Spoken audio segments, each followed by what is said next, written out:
Hello, this is the April video chat with fans, and I'm resisting the temptation to just scream and then, just turn it off and post that and go back to doing things. 'Cause that's really where I'm at. But, okay, announcements. I screwed up my time estimates again, like an idiot. I was saying, yeah, expect a video before this chat. Because I was getting close. I was thinking, oh, 2.5 days. How could I not be done by that time? And the little things always seem to take longer. But here's what's going to happen. As soon as I'm done with this live, I'm going to put this up on YouTube, which is faster than I normally do. So it should be up tonight, my time. And then the next day, the real video is coming out, like just as soon as I get it done. I have not pulled an all-nighter. So, like, if I had done that, it'd probably be out by now and I'd be a wreck, but I'm just hate doing those. So, well, this is what happens when I don't pull all-nighters. So, like, oh, whoops, it's still not done. So, but it's coming very soon. I have another game dungeon planning for this month, another Freeman's Mine. Again, no promises on the times, but those are my plans. Just kind of the same as last month. I said to expect a bunch of videos. I got, 2 done? So I'm still trying to catch up on the catch up. Yeah, I had about a week lost because I had to go to the immigration office again. I had Easter to deal with, for, family stuff that just kind of took up the whole day, almost the whole weekend, really. And I had to actually go to Warsaw for a few days to the U.S. Embassy to take care of some other stuff related to me staying in the country. So I lost a couple days on that.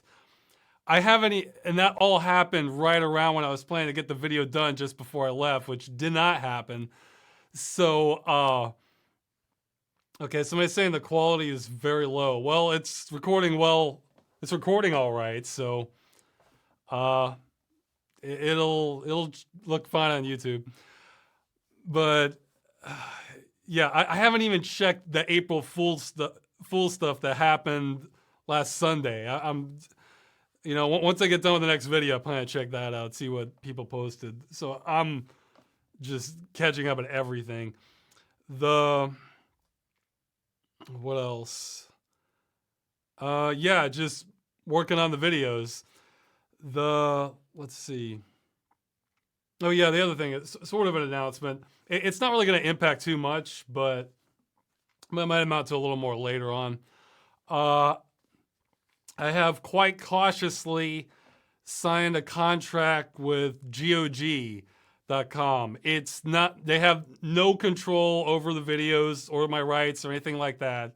I was very, very careful about reading it. So all it really means is when I talk about a relevant game, if I have like a little link in the description, like if you wanted to buy it or something afterwards, you click on that and I would get like a small percentage of the profit. I'm honestly expecting this to maybe amount to like $3 a month. And that's once it gets rolling. I'm not going to be making announcements for GOG in the videos. It's not going to influence which games I cover. Like the next game dungeon is not going to be a GOG one. The one after that will be, but that's a coincidence. I've been wanting to do that one for a couple of years. And then I have at least 2 that I know aren't. So it's just that if it aligns at the same time I'm doing something with it, I'll go ahead and put that on there. It should be a pretty minor. I do hope to do a little more with this later on. Again, it's something I was planning on doing anyway that I think will be pretty cool, but I have to get the website finished before that happens. So, but it's just sort of an experiment. By no means, I'll probably retrofit the past game dungeons where there are GOG copies of the games. I've already covered multiple games that were abandonware before GOG picked them up later on. So, again, it's going to have no influence over which games I pick. It's just like I'll pick the game, then I'll see whether there's a GOG copy or not. So, let's see. Somebody's saying, hey, I can't subscribe to this channel. I have no idea, guys. Maybe that's a new YouTube thing. like, I have no idea. Sorry, that's YouTube's end. So yeah. Oh yeah. I guess I probably may mention GOG when it's relevant to the conversation. I'm mostly thinking about future videos related to dead games, just because they're a good example of how the games don't you don't have games killed. Like that's always been a pet peeve of mine when people talk about like online or physical media. To me, it doesn't matter because if you get a GOG copy, that's it. You download it, it's yours for life. You can run it 20 years from now if you download it. So whereas a physical copy, well, if it has to connect to a central server, that could be just a bricked game in the future. So the distinction isn't what it used to be. So when it's relevant to the conversation, I might mention them, but I'm not going to go out of my way be like, hey guys, please come to No, I won't be doing stuff like that. So it's probably not going to affect much at all from your end. So, but I thought I should mention that. When I have the cool project that's related to it later, that's going to get its own video. But so yeah, this one may be a little bit shorter. Chat, we'll find out. But just because I want to get back to work on finishing the real video, it's getting there. It's one of these where I thought it'd be about 10 minutes, ended up turning into like 20 minutes. So, but yeah, okay. So I'm gonna get to the questions people have submitted. Then I'll try to take some ones from the live chat. So let's see. Okay, so the top question. Ross, have you heard about Change the Channel? Recently, several ex-Channel Awesome content creators, Tom White included, called the network out on several grievances you might consider both evil and jackass moves. Yes, I have heard of that. Okay, the short answer is I've been so busy. I haven't, both when I was with Channel Awesome and since, that I haven't really gotten the full picture at any point. It's so that's the shortest answer.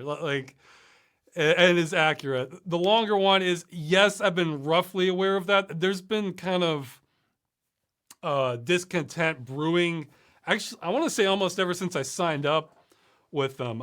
Again, I'm not with them anymore because mostly me not keeping on top of things, but also I thought they could have handled things a little bit better too. Like that I got locked out of my login and they never gave me a replacement despite me asking, and they never gave me a warning before dropping me, saying, hey, get your act together, you're gone. No, nothing, just boom, dead, everything locked out. So that's not really a great way to handle things. I mean, it's not like, but I've been aware of this stuff, and I haven't really mentioned it because I knew some of this stuff they kind of wanted done it in secret. So, there's been sort of a coup being planned, I think, for a while now. So I didn't want to compromise anything. But since it's out, yeah, apparently there's a bunch of channels talking about it. I just kind of skimmed through that quick. But yeah, it sounds like they have a whole bunch of legitimate grievances against them. It sounds bad. So, I'm never a fan of abuse of power. I mean, unless it's for like real weird things, like I do. Like, hey, could somebody print up this little weird part for, I mean, like actual abuse of the people that you have power over. For me, it's just kind of taking advantage of having a fan base. But I don't like exploiting anyone, which it sounds like that's some of what was going on. I don't have enough of the full details just because I've been out of the loop with it. But yeah, if you read up on it, there's a lot of information out there. They released a public document. Yeah. Okay. I have to be careful what I say, just so I don't say anything by accident that I should say about what's happened to me in the past with Machinima. But it sounds similar, though, the stuff Machinima was pulling. Yeah, I noticed under the comments there, they said somebody was saying maybe even worse than Machinima. I don't think that's possible without facing like legal consequences, like as in you broke the law. which maybe they did, but I glanced over. I think the worst one I saw was somebody got sort of blacklisted for 3 years in the industry for doing something similar. The machinima stuff was worse than that. I'll say that much. So, but yeah, it's still not good. So that's great that it's a concerted effort to just everybody doing this at once. If there's been abuse of it, yeah, they should be held accountable. So hopefully an alternative thing comes out of it. It's so tricky trying to retain fan bases and exposure and all that, but I definitely wish them good luck. And I will say that they mentioned it, I am definitely still a fan of Tom White, with the show Weird Video Games, and I've always found him to be a pretty good judge of character and ethics and that sort of thing. So if he I'd be amazed if he wasn't on the right side of this. So, okay, let me go to the next question. Looking at YouTube statistics, is there a noticeable amount of people who stop watching the video when warned about spoilers in Game Dungeon? Or does the majority keep watching regardless? I have no idea. I have not looked at the statistics for that. Really, ever since I did the Begathon video, I've stopped paying as close attention to YouTube statistics just because they would stress me out.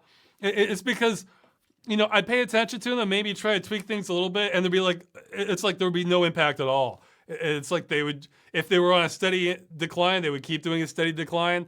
If they were just sort of erratic, it would stay that way. So I see this as like, we should have, you know what, we laid out a chicken for the gods, but maybe we should have put in more fruit. Or I don't worry about that. I just try to use my judgment on whether the video is good or reasonably good and worth watching or not. Or if I see a lot of feedback about a certain thing, like, Ross, this aspect, well, the biggest place I noticed that was Moon Gaming, and that was very divisive. So if I saw there was a specific complaint from the fans coming up, I would do that. But if people stop watching, hey, that's fine. That's what the spoiler stuff is for, I am... People were not happy with the Kyrandia episode that I didn't show the ending of that. So I am going to try to show more of the complete experience for stuff like Game Dungeon in the future, but I'll probably give warnings.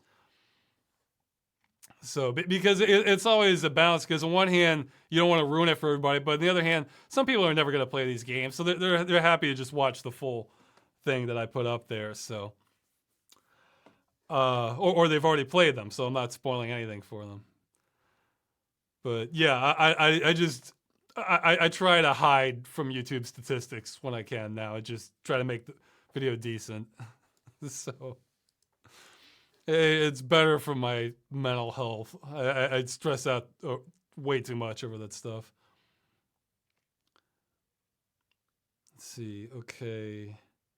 Russ, in your Freeman's Mind Across the Universe video, Freeman looks at a portal and says, "There's no known physics model for this. Unless," then freaks out, "Oh my God, I'm two-dimensional." Is there a real scientific explanation behind this joke, or is it something random you came up with? Well, not completely. As far as I know, there's not a mathematical model for how the portal would work. Because I don't think that's any sort of observed phenomena where just gravity is completely relative to a different surface, just right there independent of something. So it's like, how would that work exactly? But as for the second half, it's just sort of dancing around with it a little bit. But I was actually thinking of a Mobius strip. Like if you take like a piece of, it's not exactly two-dimensional, but if you take a piece of paper, put a twist in it, tape it together, you can draw a line so that it comes back in on itself. I was thinking, well, okay, that might be a little bit what way to connect it, but it's by no means like a hard physics analysis of it. I imagine there might be some physics students who may have tried to come up with some models as to how that would work for portals. All right, let's see. But yeah, that's what I was thinking of. A Mobius strip is when I made that comment. Okay, I love the civil protection cameo, but I have to ask: are Mike and Dave dead? Freeman killed a lot of cops in a taco truck after all. I thought about this is one of those ones where I decided I don't want to answer it because I realize the more people ask about real specific things about Freeman's mind, or especially civil protection, about like what was going on, I feel like I'm sort of destroying the mysticism of it. So I don't know. You'll just. I hope to eventually have more civil protection at some point, but after the movie. Uh, so you'll just have to wait and kind of have your own interpretation. So sorry, that's one I don't want to answer. Let's see. Ross, any cool recent anecdotes regarding living in Poland? Jeez, well, let's see what happened.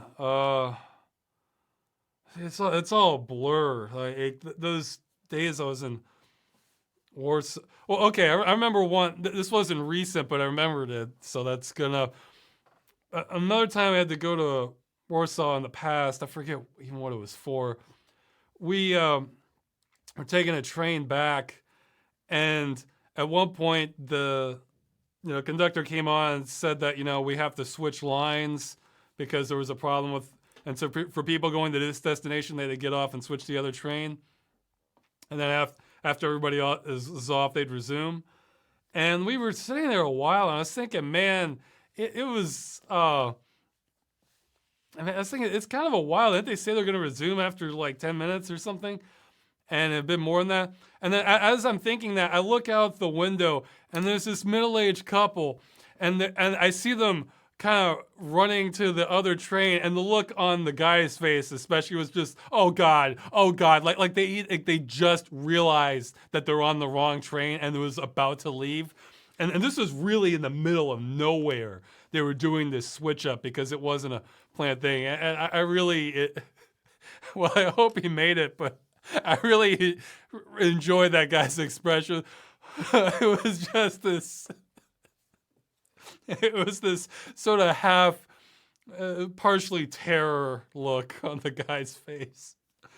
What else? Something else weird happened, but now I forgot it. My wife probably remembers it better than I do. I've mostly just been working, but I did spend those couple days just kind of walking all around Poland. Warsaw, see it while I was there. Well, yeah, I'm sorry. I guess I'm dry and stuff. See, the problem is I should write this down. Is when it happens. Like the ones that just blow my mind, I remember, but the minor ones that are just sort of interesting, those can kind of get lost in my memory, especially when I'm really busy. Sorry, I don't have much. It was mostly uneventful, which was good for the most part. I mean, some of it's real minor stuff, like a dog really freaked out when it saw me. But okay, let's keep moving. Ross, what part of Half-Life was the most difficult to write Freeman's mind for? Which part of Half-Life 2 do you think will be the next most difficult to write for? Well, I mean, it was difficult, but it was sort of fun. The pirate episode was definitely trickier because I had to really kind of be more in character for that. The most difficult, I think, I mean, there was the time pressure on the later episodes, that because I was an idiot and promised to be done by the end of the year.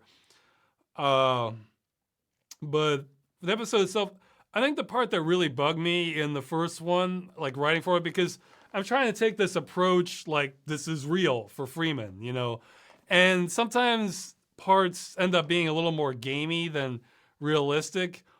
And for the first one, I think it was the big fan room. Just thinking, man, he's in armor there. Is that really going to be enough to push him up? And that fast, and he lives. I mean, it just felt like a stretch. I was able to sort of dance with it a little bit by having the door open, which you can do in the game, and then make it look like the air rushing in helped blow him back. So I dealt with that a little bit. For two, the moments that are bugging me are, I feel like the dam jump. That one, I haven't decided how I'm going to deal with that yet. That one just feels like something you want to do. I mean, it's just too big a risk. You get out of the vehicle. I don't even. I even felt like the ramp jump puzzle was a little contrived. So, well, I wasn't a fan of that one. I mean, for kind of keeping with the realism element. Uh, there were some other parts I'm trying to think of, but yeah, those are the hardest parts for me, where I sort of have to treat this as real when it's kind of going more out of its way than usual for something that wouldn't be realistic. So, oh yeah, the well, I have an idea how I might handle it, but the ant lions, like taking control of them, it doesn't seem like Freeman would be on board with that. But again, I probably shouldn't give too many details, but that's in general the stuff that's more difficult. I mean, sometimes when people are talking, I want more of a gap for me from my own lines, but that's a more minor thing. Okay, let's see. In the earlier episodes of Freeman's Mind, Ross's Game Dungeon, your voice is quiet and calm most of the time. Now it seems you're constantly either in a state of loud speaking or screaming. Was it a conscious change, a technical thing, or have you just found your performer's voice? It's, well, part of it's the microphone quality. You know what this is? You know what this reminds me of? Like if you have a sink or shower with not so great plumbing, and it's just like a hairline difference between way too cold and way too hot. That's how it feels like with my voice, for how loud it should be. I mean, part of it's the acoustics of the room. Look, this is haunting me on some of the videos. When I move, something I've been trying to do for a while now, but first I got to get my paperwork in order. Oh yeah, somebody says he wants to see my reaction to Grigori. I have something planned for that. I think people will like it. Like right now with the videos, I'm noticing when I'm editing, there's this harshness for like these sounds sometimes. I think it has to do with the acoustics in my room. When I move, I hope to kind of be able to treat the room some more. To kind of, yeah, I mean, that's one of the reasons the closer in the background actually is that helps absorb a little bit more of the sound. But it's it's something I'm working on, because it's like if there's not enough energy, then it's like, okay, it sounds like just some guy talking. He's gonna sort of put you to sleep. But at the same time, I don't really want to blast people unless there's something that's, warranting it. That's getting Freeman or in Game Dungeon me excited or upset, that sort of thing. So I'm really not trying to blast people, but man, it's tricky. I'm still figuring it out. I hope for sure I'll have something figured out for the movie, because I will be doing one part in that. So, but yeah, it's just a rough balance. Okay, let's see. Yeah, it's haunting me. So eventually my voice should sound nicer, I hope. You've mentioned how some games have been very hard to run due to emulation and bugs that make them almost unplayable. So much so that you were afraid you wouldn't be able to make game dungeons about them. Has it ever actually happened to you? Where you wanted to do a game for Game Dungeon, but had so many problems you couldn't do it? No, but I've come close. There were a few I was getting worried that I was not gonna be able to do. Armed and Delirious actually really had me concerned because the multiple parts. Because I get it working, and then I had that disc 5 problem, which just would haunt me, and then later I had the blue screen, which had some other things, and then I was misreading the walkthrough at one point where I thought it was impossible to finish. But I guess some of these, I sort of see it as a defeat if it's a 3D game and I have to use a virtual machine, because then I'm missing out on the anti-aliasing and anisotropic filtering to make it look nicer. So that's happened a couple times. Really, with Black Mirror, I used to be able to do that, and now I can't. There's one thing I plan on trying with it that I discovered after I made the episode. I'm gonna have to I haven't had a chance to test it out yet. I might be able to emulate a GeForce 4. That might do it. So, uh, but I'm also on Windows 7. Once I get to Windows 10, who knows? It might get uglier. Maybe like I heard when I was doing the Deus Ex Invisible War, people were giving me warnings saying, Ross, nobody can run this on Windows 10. I think that's changed, especially since a GOG copy came out of it. But at the time, that might have been the case, or people finally found some fixes. But it did run on 7, so that was good. Yeah, so fingers crossed on that. But I'm going to have a video related to this very topic at some point. Let's see.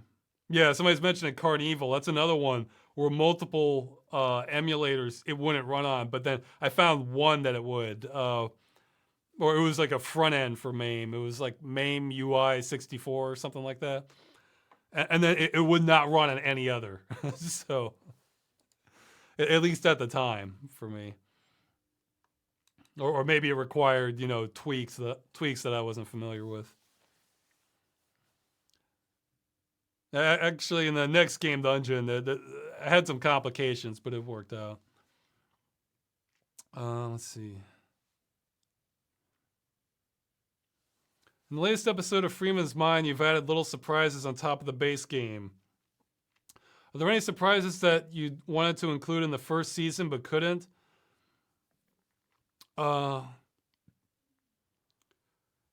Let's see. Yeah, probably. But I did get a few in. I mean, I really wanted the alternate ending for Freeman's Mind, and I was able to kind of cobble that together. Considering how I did that under time pressure, I got really lucky on that.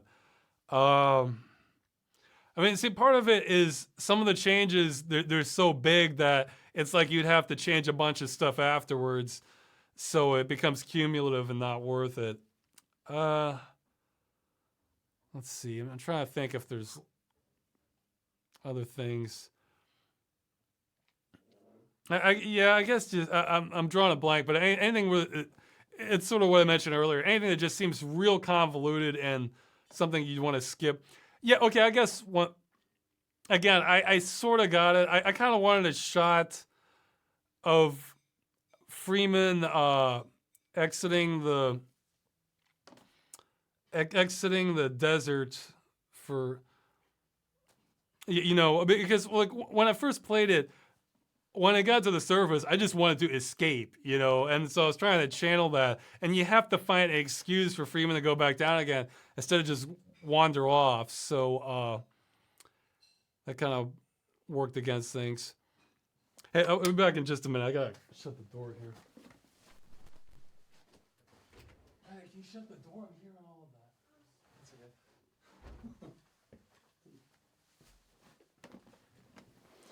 Okay, sorry about that. Okay, so yeah, it just felt like a stretch forcing Freeman back underneath. It's like that was when I just wanted to escape. So yeah, somebody's saying extra chair in the chat, chair cam. It's still falling apart. I gotta find a better one sometime. Yeah, well, okay. I should keep moving on. Okay. If you're a survivor in the zombie apocalypse, presumably because they can't bite through lots of hair, what skills would you bring to the party? I guess, well, I'm pretty good worker. I have high endurance and I have common sense and I think I have a decent sort of people sense to figure out who might be a psycho or not. So just, nothing spectacular, but sort of, okay, he's a good person to have in the group or the party. He can do things. I'm reasonably fit. I could climb a lot of obstacles and run away. Yeah, decent runner. So yeah, just nothing spectacular, but like a good party member. Yeah, it's just like, okay, he's good. I don't think I'd be a substantial liability. And if there was a zombie apocalypse, I probably would shave or cut my hair because you know that then that would be a problem in some situations. Let's see. Yeah, I mean, I'd probably want to be a scavenger more than anything, you know, because it gives me an excuse to kind of see everything and can hide, you know, don't have to deal with a lot of things, and you know, come back with supplies. Everybody's happy. So, okay, let's see. In your Arcade America video, you've named the game the most American game out there. Now that Far Cry 5 is out, people are very into the idea it's the most American game out there. Is Joey's Americanness standing the test of time for you? I think that whole game does. I mean, yeah, I mean, I like that line, you know, that, you know, this game stayed frozen in time, but America's become more like a cartoon since it was made. And boy, I think that's held up. I am interested in Far Cry 5. I mean, I wasn't interested in 4, and 3 kind of disappointed me because man, I wanted my lush jungle like in 1, and they didn't have that. That they just, it's like fields with palm trees is what they have. And to me, I was hoping for like a Heart of Darkness experience, you know, so you really feel like you're just deep in the jungle and your own world. But I am because I think open world game in rural Montana sounds like something I want to play. I just hope.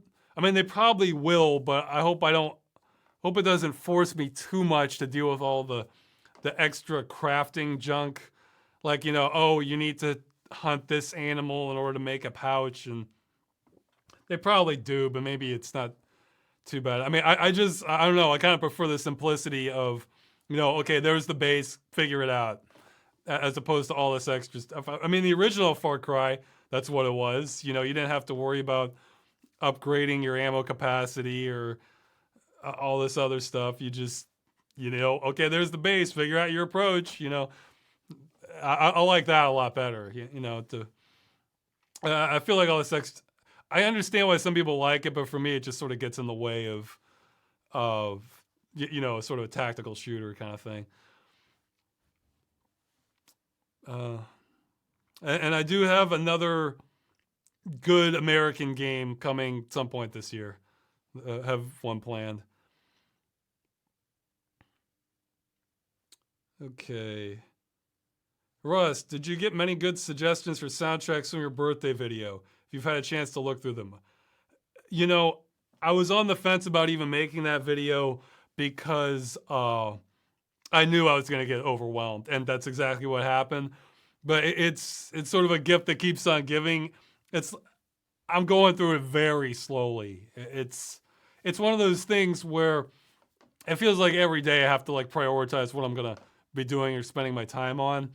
So unfortunately, that gets moved to the back burner because it's like, well, the music there, I can always go and check it out. So unfortunately, that means it gets ignored a lot. But I eventually plan to go through all of it. So I'm afraid I do not have a lot of new recommendations at this point. But let's see. Well, here, I'll throw one out just because, geez, for all I know. Let's see, has he put it up yet? I will recommend check out Alexander Brandon's, was it SoundCloud or Bandcamp? It was one of those. I mentioned that because I was, I don't know when it's, okay, it looks like it's not up yet. I was on an interview with him with Tom White. It actually got pretty technical, so it might be, unless you're really into like old game music, it might be a little dry, but Tom's handling that. When it goes up, I'll definitely make a post on it.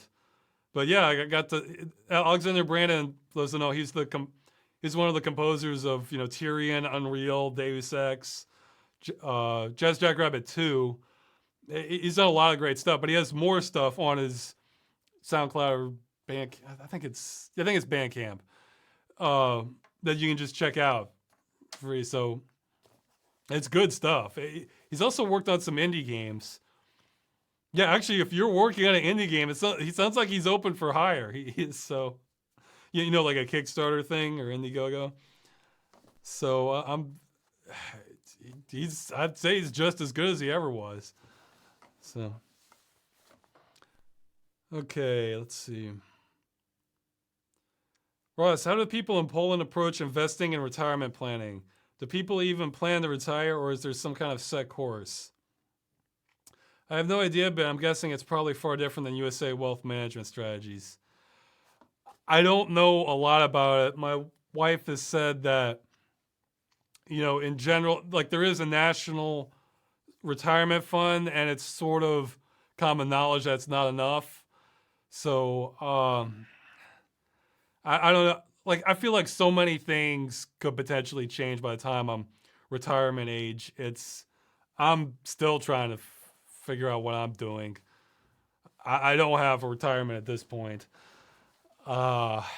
Because I guess the thing is, look, I'm convinced we're going to have another kind of 2007, 2008 style crash. And would you give the same, pretend it's 2007 and you're following like mainstream advice. Would you give that same advice for retirement now? Then knowing what you know now? So I guess I would want to put money, assuming I had retirement money, into something that still does okay, even if the economy is getting worse, I guess. So, yeah, I don't know. I'm not going. I'm not living like there's no tomorrow, but at the same time, it's like I just feel so lost on this sort of stuff that I'd rather just focus on other things that at least give me some life satisfaction. I'd much rather get the movie done before worrying about retirement. So, like if I get the movie done, that'll give me a lot of like inner peace, I think. So, but yeah, we're gonna have to figure something out. That was sort of the point of the robot jobs video that I did. Is that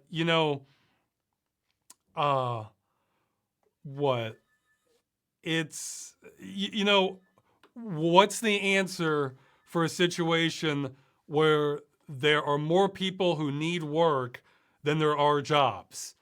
And our economy, our current economic system that's just not something it's ready for, but we're going to have to confront it one way or another. So, it kind of goes back to the robot jobs thing a bit. But yeah, best I can tell, that's the situation we're heading for. If you had a kid, how old would they have to be before you would introduce them to Half-Life? I am so happy that's a problem I'm not going to have to deal with. I don't know. It's, I guess my standard is that, it has blood in it. Yeah, it's all polygonal and low graphics, but it has blood in it, and you kill people. So, I probably would be on the more conservative edge of things. Like maybe, I don't necessarily have to be 17 for like mature rated, but maybe 14 or 15, something like that, which I'm sure some people think it's ridiculous, but I don't know. It is violence and killing people. So, it's, you kind of want to make sure you have you're grounded in your kind of your moral compass is kind of like semi-solid before you're given too much of that, I think. Let's see. For Freeman's Mind 1, you see, released the bonus episode which Gordon got the ending he deserved. Could you do something similar for Freeman's Mind 2 when Gordon goes to the time portal and Nova Prospect? I haven't even thought about that because Half-Life 2, it just sort of keeps going. Whereas in Half-Life 1, because you go into episode 1 and episode 2, and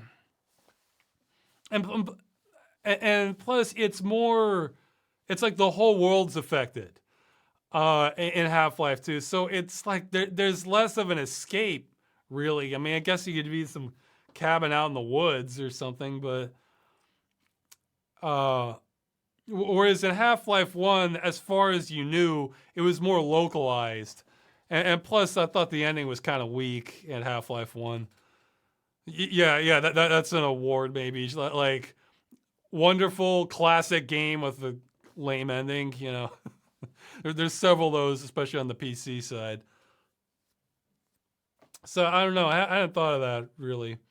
If something comes to me where, yes, this will make an excellent alternate episode, maybe I could have something like that. But I don't know. Half Life 2, things feel like more. There's less escape. Whereas in Half Life 1, you're just trying to get away from Black Mesa. So let's see. Of all the non-human races in Warhammer 40k, which ones would you prefer to invade the planet right now? And for balance sake, which army would you fear the most? Okay. Well, I'm not an expert at Warhammer 40k. I mean, I've read some of it, and I definitely have interest in the war. Yeah, Warhammer has sort of become an acquired taste for me, but I definitely kind of want to read more about it. But from my limited knowledge, I would say probably the best might be I think it's the Tau.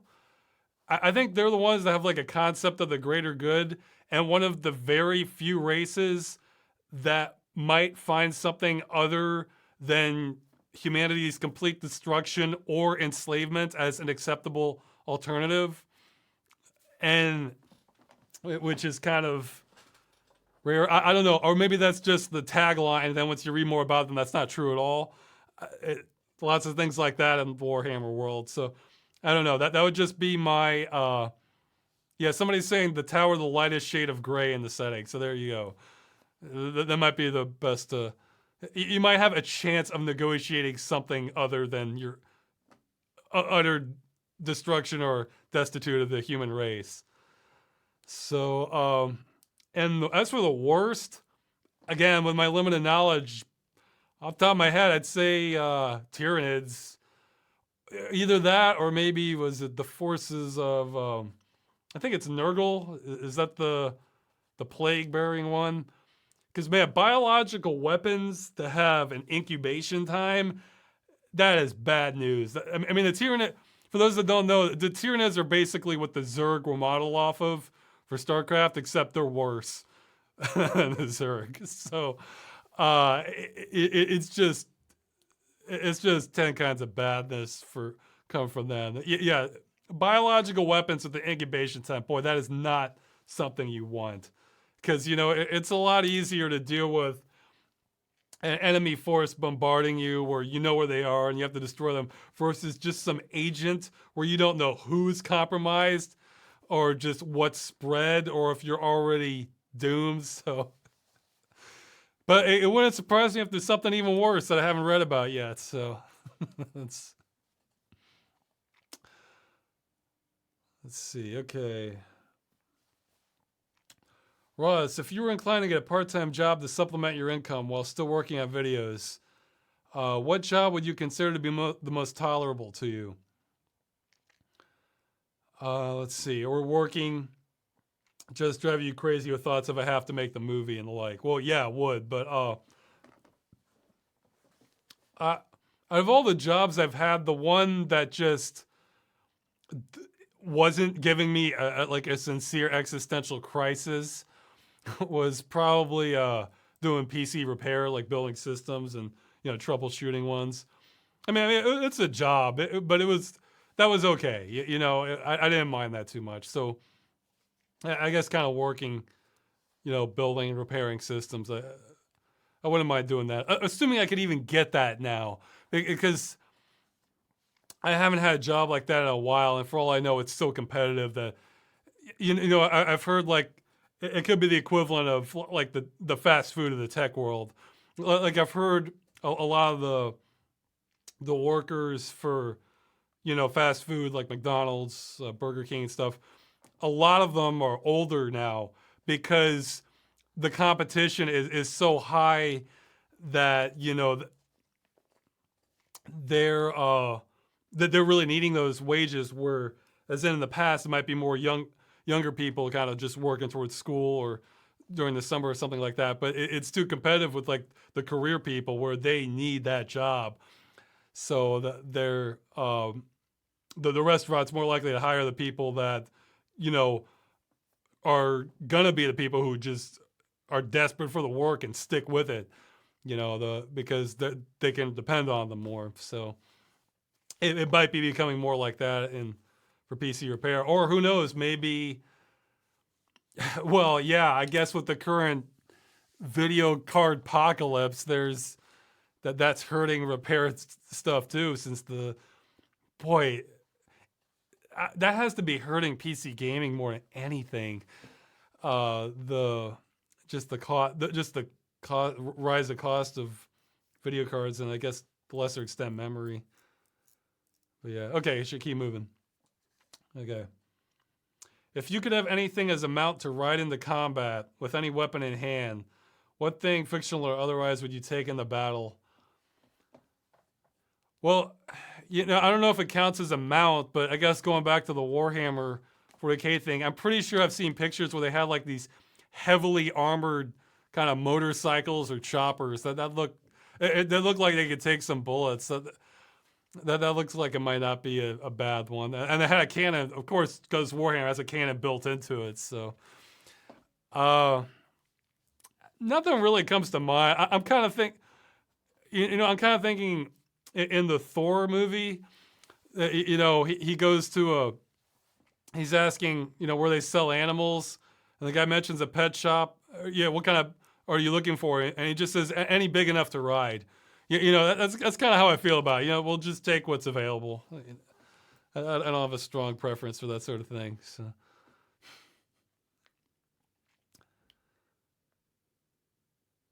What is your opinion on Vampire the Masquerade Bloodlines? And as a follow-up, would you consider a future feature on Game Dungeon? It's certainly been requested a lot for Game Dungeon. Let's see. My general opinion on yeah, it's a little like Deus Ex Vampire Edition as far as the gameplay. It's one of those where I thought it was good and it obviously had a lot of depth, but something about it never quite like grabbed me completely. I think maybe with the aesthetics or something. I mean, it's a good game for sure. Like it, and the Malkavian line has great writing. I remember. But I don't know, just something about it. You know, some games will give you like a spark that you just want to dive into it and just spend as much time as you can in that kind of world and absorbing it. It didn't quite do that, and I don't know why. And but objectively, it's a good game for sure. So, but I really did enjoy the dialogue, especially for the Malkavian. I think that's the only one I've played. I maybe played a little bit of Venture, but I think all I did was most. I only played through the game as Malkavian. I knew from the beginning that's what I wanted to play as. So let's see. Have you ever woken up to a whole bunch of fans camping outside your apartment, like that scene in Life of Brian? No, in fact, I had trouble getting more than a handful of fans when I did the meetup, though I realized I handled that poorly because what I should have done is made a video on that when I did that. Unfortunately, now I'm not in USA, so I can't.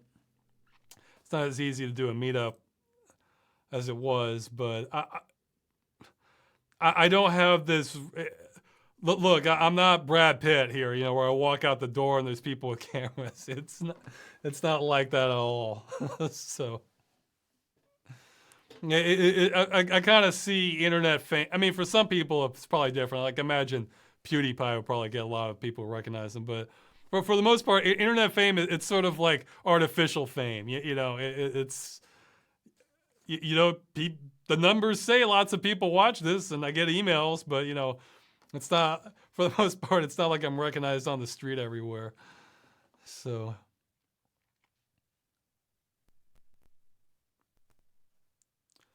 One more question about the masterminds. Do you keep in contact with them? For Crimson or Mighty Pirate? Yeah, that means for like Barney's Mine and or Calhoun's mind and Shepard's mind. God, to this day, I still keep getting them mixed up. I don't really keep in touch with them, but if they did email me or contact me, I of course reply. In fact, I did that for. Okay, yeah. Hopefully, they won't get offended and they'll realize this is just par for the course for me. But one of them, I forget which one. It was either Barney's mind or Shepard's mind.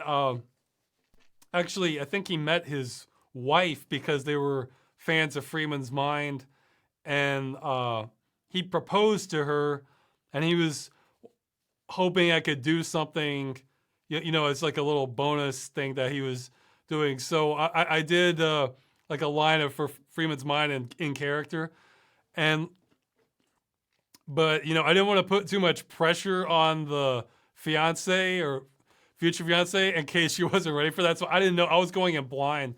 So I said something like, what was it? Yeah. I gave the statistic about marriage that it's like, hey, did you know that like over, everybody likes to throw that around that statistic that over half of marriages end in divorce. But what you may not know is that doesn't apply to first time marriages. So Uncle Eddie, who's getting remarried for the 7th time, skews the average, and that the majority of people who get married for the first time stay married. So anyway, it's something like, and anyway, hope it does. Anyway, good luck with the proposal or whatever. That does no skin off my back, depending on how it goes. And so, okay, I guess cue the Princess Bride music or something. And just by coincidence, apparently she was like a huge fan of Princess Bride in this song. So so that worked out. I think he made I think he made a video on that, but it might be unlisted. So we might want that private. So I'm not gonna. I'm not gonna. Well, I don't even remember which one it was. It was one of those two. But yeah, if he wants to share that, he can. But I may still have the clip though. That might be on my hard drive somewhere. I can maybe throw that up on Accursed Forums junk or something. Let's see. Ross, what historical periods interest you the most? I'm pretty sure that was asked last chat, but hey, this again, I can keep answering the same questions if they get enough votes. Yeah, I was thinking, I guess in general, like the 1700s and 1800s.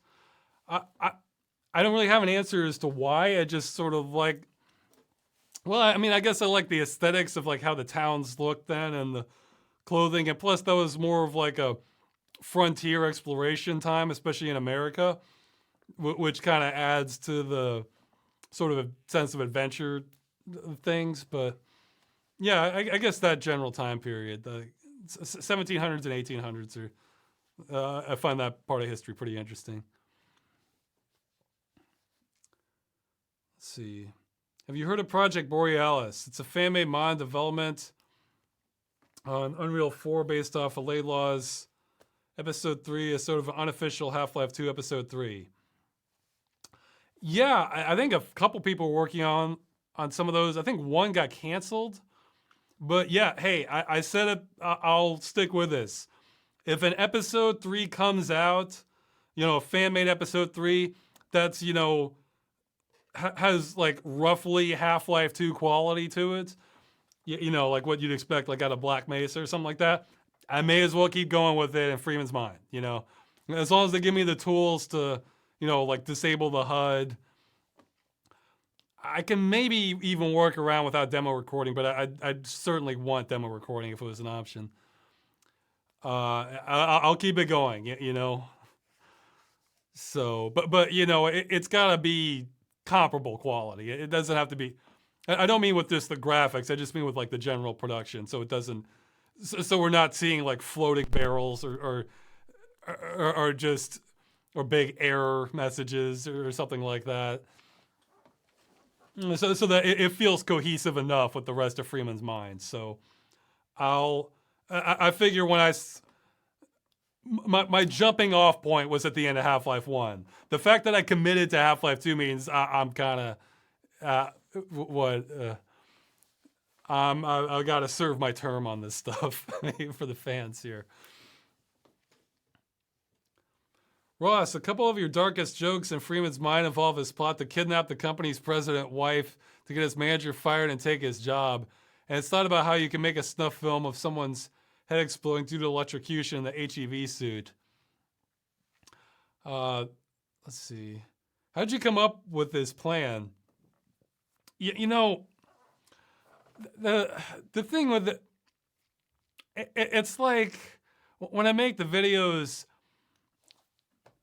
it's like asking, how did you daydream what you did like a year and a half ago? It can kind of come in anything. I mean, I made for that stuff. I might be, I might be thinking of just stuff that stuff that's like a little over the top to kind of that's more funny because I figure one thing I try to remember is that Freeman is in a desperate place, just throughout the whole series. So that can kind of lead to all kinds of different thoughts.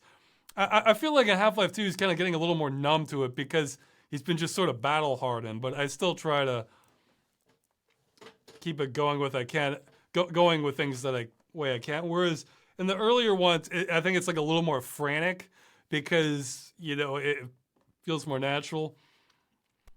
I don't know. It's always something to try to figure out, but I feel like his mind's in a different place now in Half-Life 2 because the priorities are different now. He's not worried about,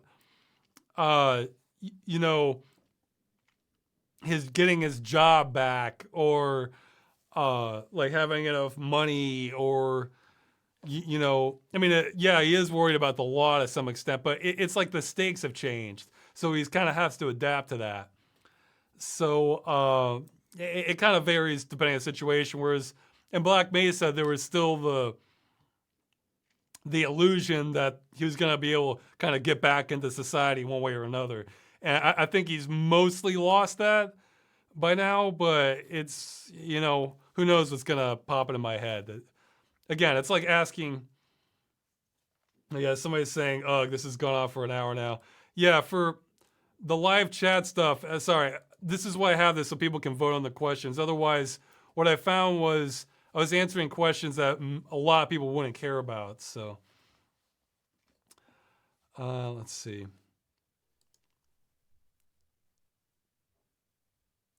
Has the recent political turmoil in Poland worried you anyway? And saying the ruling party wants to replace all judges with their own choosing. And there seems to be heavy protests and wars. Oh, I have not been following it that much, actually. Ironically, I haven't been following much of anything lately, but I usually tend to follow kind of actually USA or global news more than Polish specifically. From what my wife's told me, it gives me the impression that they're not terribly competent. So it sounds like kind of corruption 101 sort of thing. I'm not knowledgeable enough to really give much of a comment on it, but I do think it is a healthy sign that there are lots of protests. Like I'd say much more than USA in Poland when there's something wrong. Like there can be strikes for like the transit department if they're like not getting paid well or don't have many good rights. When there was SOPA, that there were I think it was SOPA, that was the name of it. There were protests for that. So I think it's a sign of a healthier democracy when there's more signs of the people trying to keep the government in check, so. Let's see. Now that you've confirmed that Freeman's Mind and Civil Protection are in the same universe, does this mean there will be an Accursed Farm cinematic universe or something like that? Not really. This question sort of bugs me. Not because of what you asked, but it's like I have so many ideas I want to get out and wish I could. I really wish I had 10 times the videos out now that I do have, because I certainly have ideas and could write up scripts for that. But it feels just almost shamefully limited what I've put out from my viewpoint. So, but I hope to have a lot more out the in different directions. But as for cinematic universe, I guess if it's convenient, but that's not the sort of thing I'm going to worry about too much. Uh, I mean, I'm just going to focus on trying to make the video good, and then if I find it connects well, then it will. That's actually what happened for the last one. I originally thought, yeah, I should probably throw a cameo in somewhere. I thought it might be those two uh, Metro cops when you pass under them in the sewer, but then they blow up in the top and come down. I was thinking, well, no, that's too direct. I kind of wanted Mike and Dave more detached from where Freeman was, and but then, yeah, guys, I didn't mod that's in Half Life 2. I mean, I added the dialogue, but that's in Half Life 2. If you just walk up to that grate, the Metro cops will run by. So it's like, oh, it's so perfect. You know, they're far enough away and I'm hidden, so I don't have to shoot them. And like, yeah, might as well work for Mike and Dave. But I will say though, without giving any more clues, based on your question, I think there's something you're gonna like about the movie. So,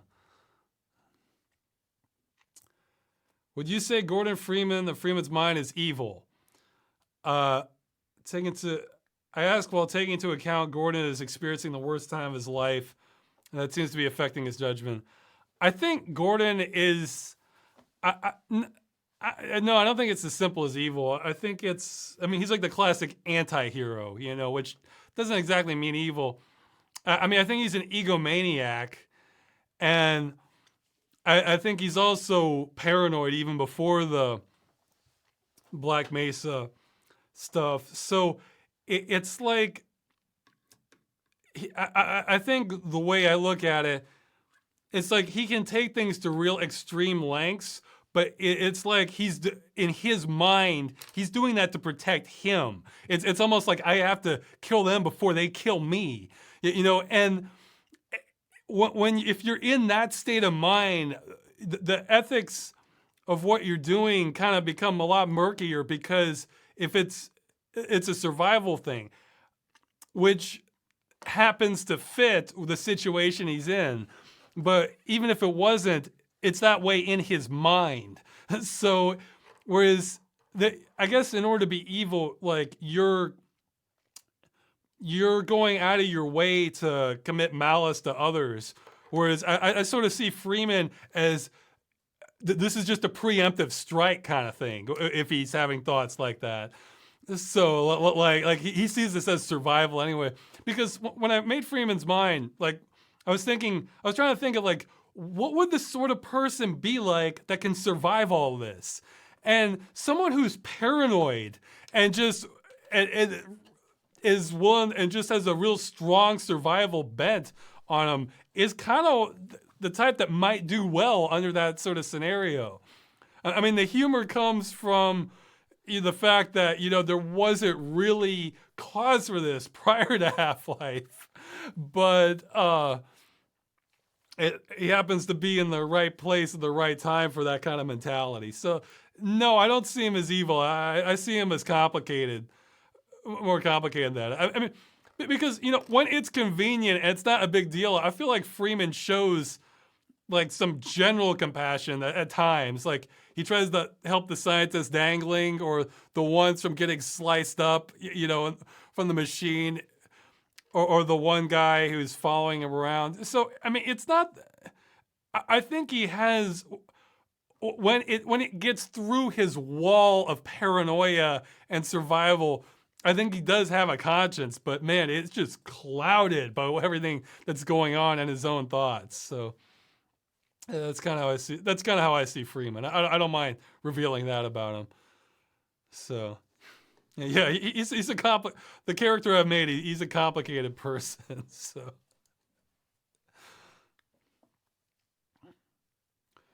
Ross, what movie or movies were you most disappointed by? And he's saying Unforgiven is his standard there.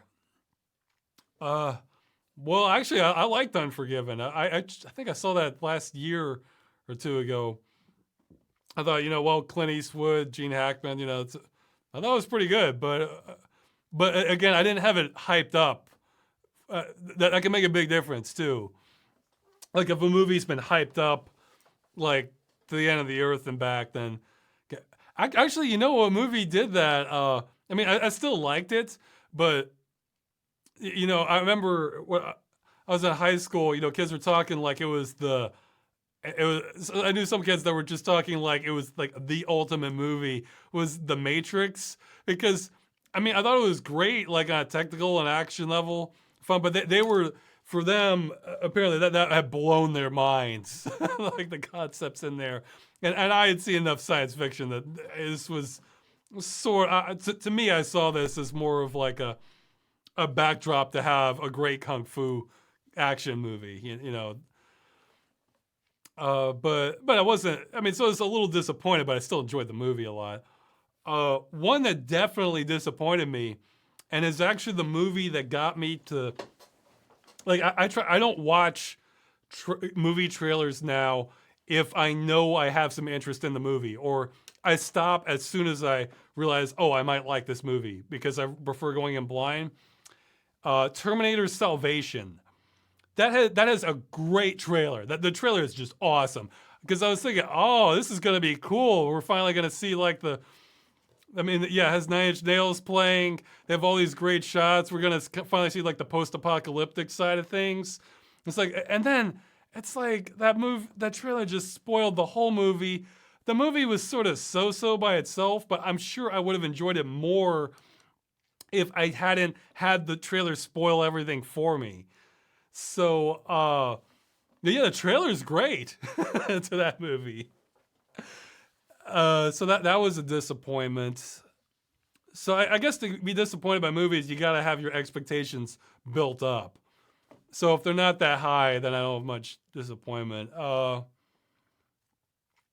trying to think if there's any others off the top of my head that like really disappointed me because I thought, oh, this is gonna be great. And well, okay, again, I was younger, but I think The Lost World, the sequel to Jurassic Park, kind of did that for me because like, oh, look, I think there's a learning process where people learn that, like, you know, oh, just because it's a sequel doesn't mean it's going to be good. You know, I mean, the movie was all right, but you know, Jurassic Park's a great movie. So, uh, I think now I'm a lot more skeptical.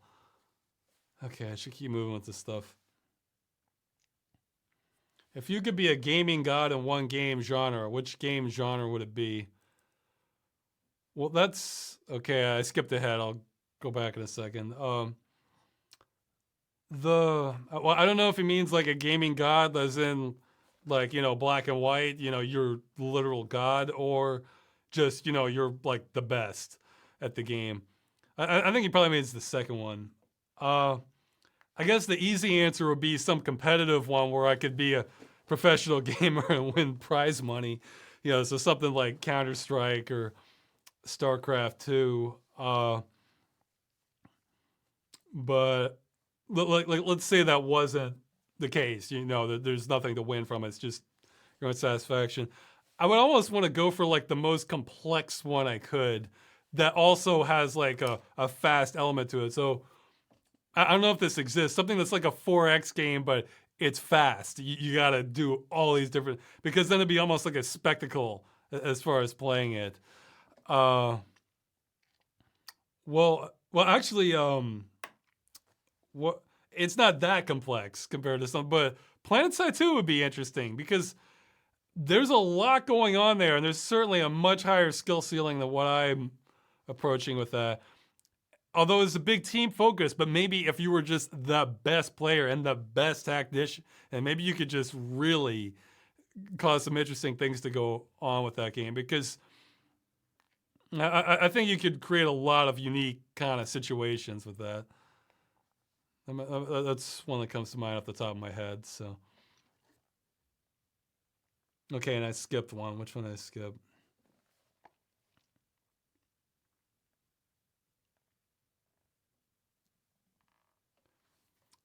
Okay, he's saying my plan was to use Twitter as a way of announcing videos, and it seems like it's also being used for quick updates and things that wouldn't be worth making a blog post over.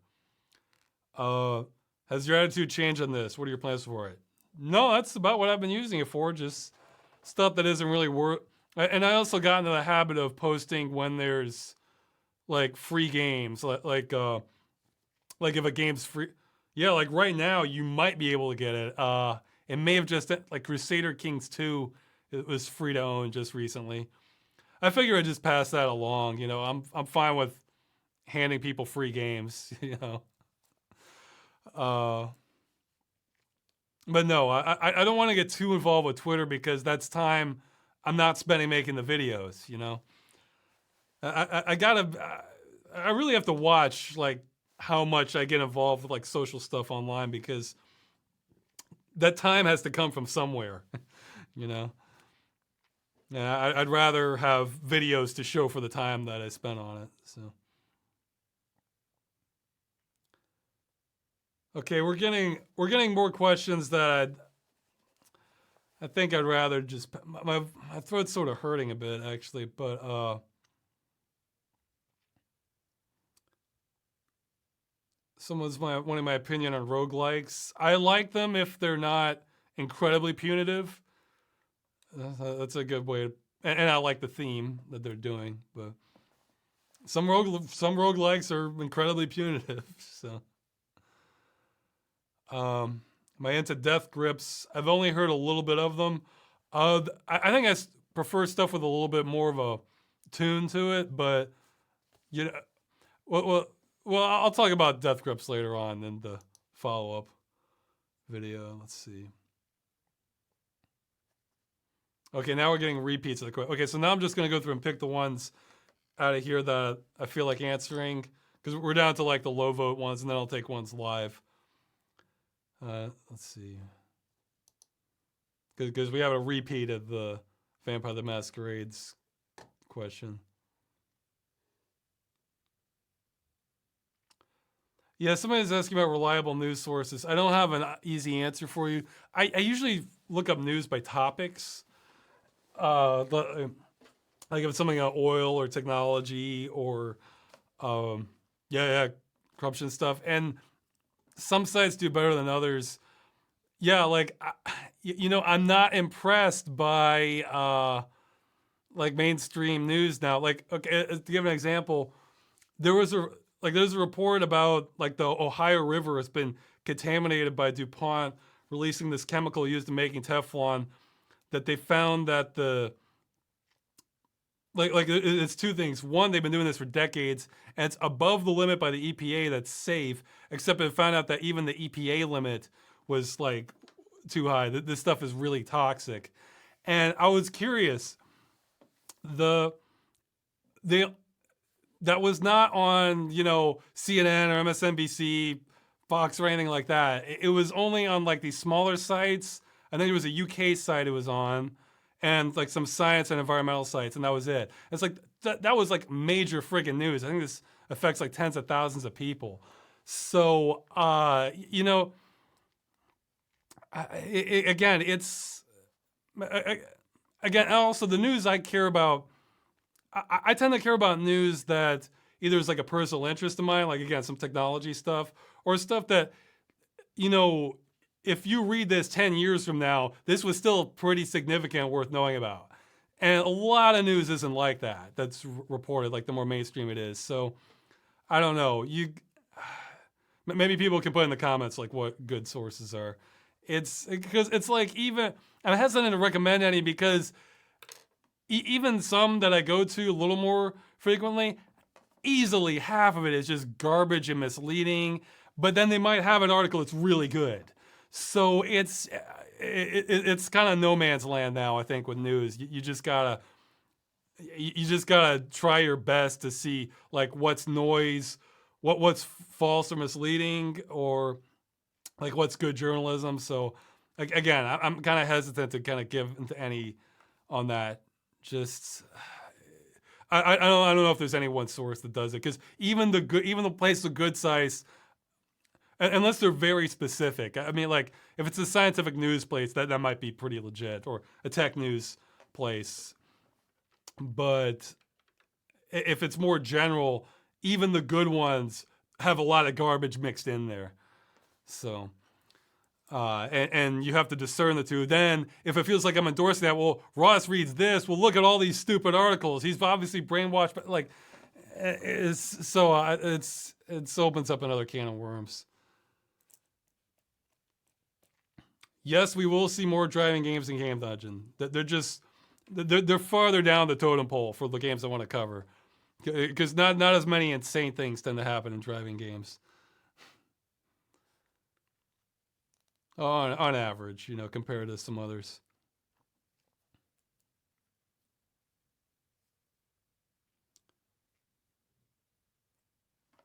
Let's see, okay. I don't remember the first video game I played. River Raid was one of the earliest ones I remember, though. So that was one of the questions here.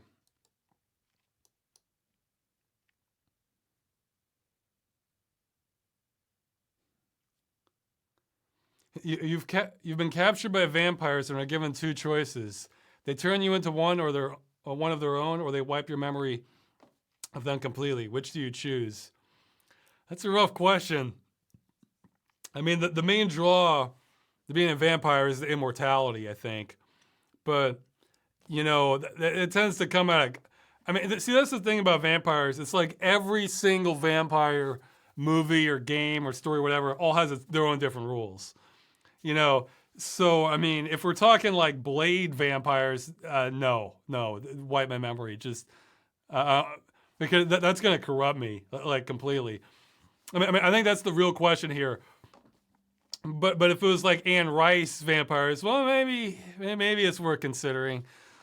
I think the acid test is, if you become a vampire, are you truly one of the damned? Like, no doubt whatsoever.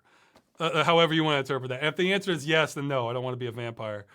But if the answer is no, well, then you got to sort of feel them out. Like, is this going to be a sustainable thing? Because one thing all vampires seem to have in common is they love their drama.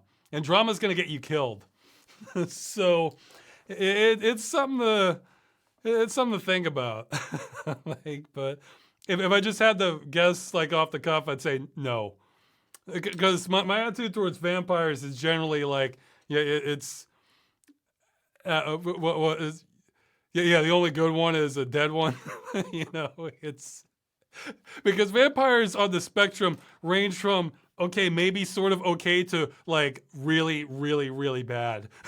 So if you're just gonna pick in the middle of there, then the middle, the center would be like pretty bad for vampires. So if you're just looking at the average. All right, let's see.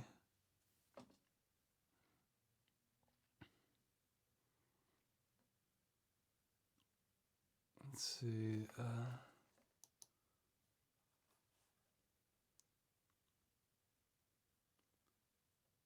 Okay, we're getting down to the... Okay, well, this is a longer one. He's asking about the Unreal Tournament thing I was in, which I put that on the Accursed Forums junk channel. How did winning dozens of games feel, even though you were just hungry and wanted for things to wrap up? It felt like, like, have you ever played a game where you're like, okay, I'm just going to play some of this and then I got to go do stuff, or I got to go eat, I got to go get back to work. And then something kind of really significant happens in the game where it's like, okay, well, geez, okay, I guess I'll play longer, but it's like you're kind of torn. I felt kind of torn about it.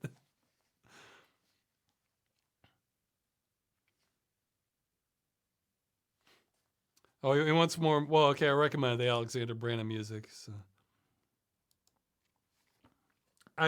someone's asking if I've tried Elite Dangerous in VR. I tried, again, I tried the free version they had for like one day. It was like, it's not the full game. It's like Elite Dangerous Arena, which I think they got rid of. I just played like the tutorial section in VR. It made me pretty queasy. I don't know. I'm probably not going to be able to do that one. Well, actually, I plan on doing experiments more with motion later, where well, there'll be phases. one, I'll try and find a VR game that's not too demanding, and like hook up my DK2 to the my secondary system where it can kind of handle lower end graphics. Where you go forward, and I'll probably use like maybe I'll even use a thumbstick, some sort of analog forward control. And at the same time I'm doing it, I'm gonna try and do it while I'm on like a exercise bike, and see if doing that at the same time tricks my inner ear enough to think that I'm moving forward to sort of combat the nausea. If that works well, if like the experiments work well, then I might get a sensor that you can attach to a cycle bike, I mean a stationary cycle, that'll register as input. So maybe I could run more games in VR and not get sick if I'm cycling while I'm doing it because my brain is thinking that I'm moving forward. So I don't, but if it makes me queasy just under every scenario, then I may not be able to do that. It's tricky figuring out the VR. I mean, so far my virtual 3D theater is the only solution I found to that. But even that, I can't make the screen like too big. But motion's tricky in VR for me. But yeah, Elite Dangerous looks like an incredibly complicated game, though. Even without all that, I'm not sure how much I'd get into it. But I mean, I like the concept, but it might be a little too hardcore for me. Okay. Somebody's saying Ready Player One IMAX 3D has good depth. I don't think I'm anywhere near an IMAX theater, though. So, I mean, I might be near a regular 3D theater, which I haven't been too impressed by. But like, was that shot in 3D? I'll wait for the chat. Because if it wasn't shot in 3D, no. I'm gonna be too picky.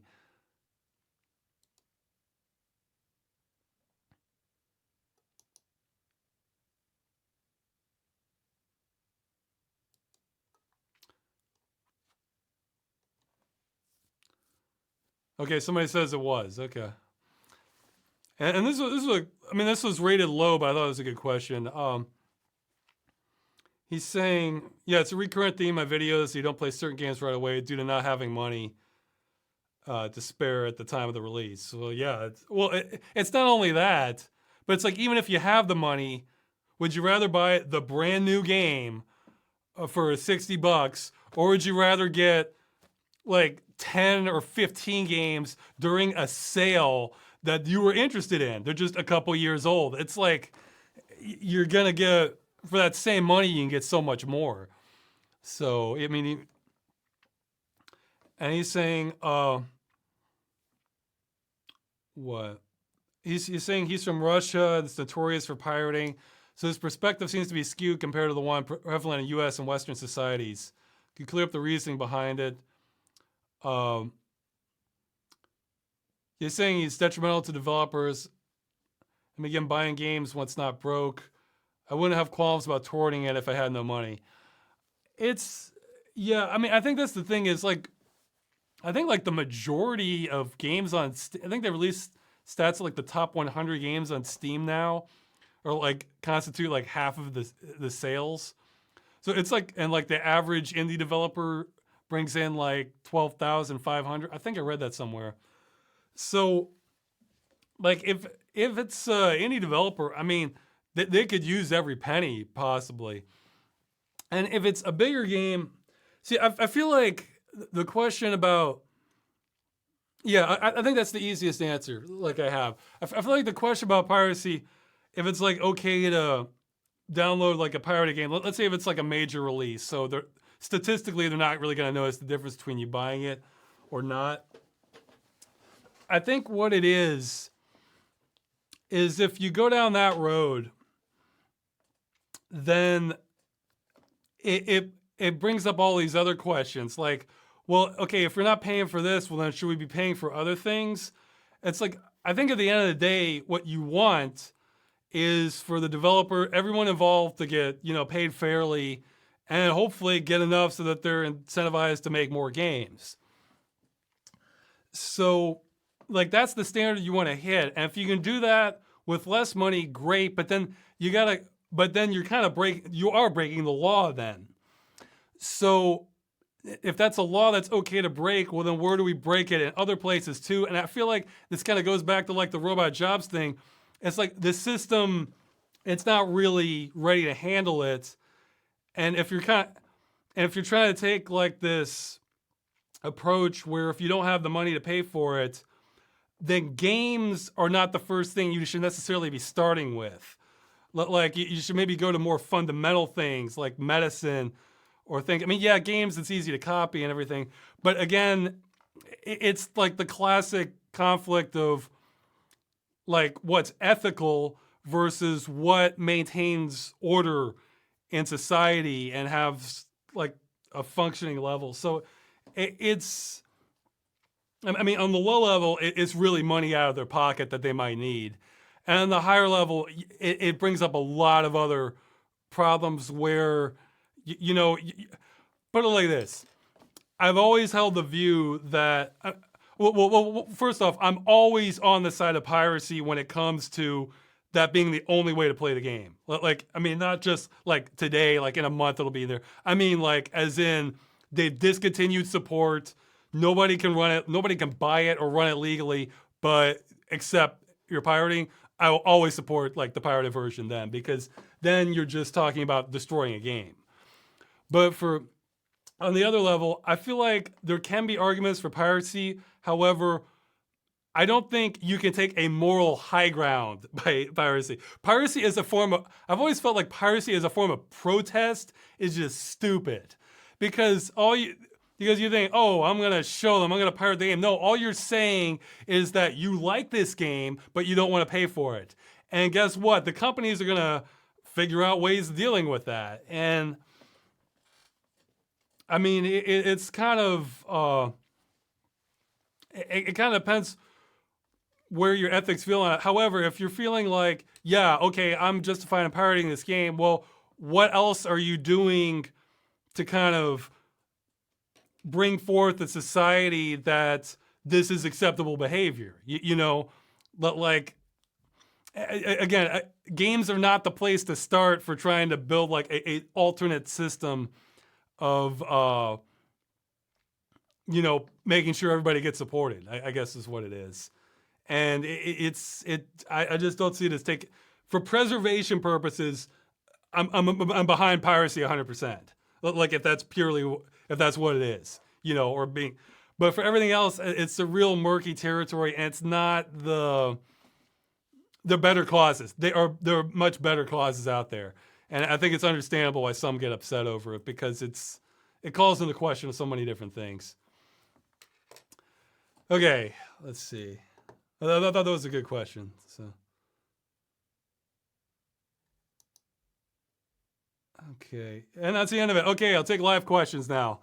Put three equal signs in front of your questions so it's easier for me to spot on the IRC chat here, and I'll just sort of pick and choose the ones that like. Again, my voice is getting a little rough, so I may skip the "Have you heard of this game?" unless it's one I really feel like talking about. Okay, let's see. Someone's asking how I make the no-clip climbing segments in Freeman's Mind so smooth. Well, I have a hotkey, and I think like I hit a button, and that turns on no-clip mode, and I just hit it again when it's down. And also, I think I adjusted the speed. I think there's like a fly speed variable, so I brought that down. To do it. It doesn't always go off without a hitch because sometimes, like originally, like in episode, I guess it was 2? That's 2 or 3, where you talk to Barney. I was going to climb up there and go after Barney and then realize the door's locked. But see, the thing is, in the map, well, I'm getting a little more map modding help now. So I guess if I was going to redo it again, I probably would have had this.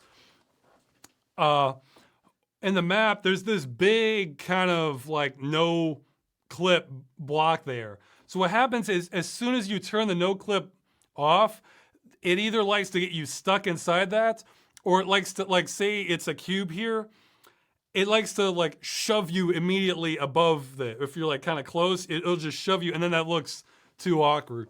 So it does not always go off without a hitch. Sometimes I try to make sure there's like a good sort of splice point I can have before there if it goes back. If I've had like a real good run and then I screw up on that section. So it can be tricky, but it's worked out pretty well. Have you ever talked with Tom about his experiences as a Twitch partner? Not really, as I didn't know he got. I didn't really know he got partnered in Twitch, so I guess not. Yeah, he does a lot more streaming than I do. Let's see, but again, I always feel like streaming. I got to keep it in doses, you know. Otherwise, the videos won't get made. So.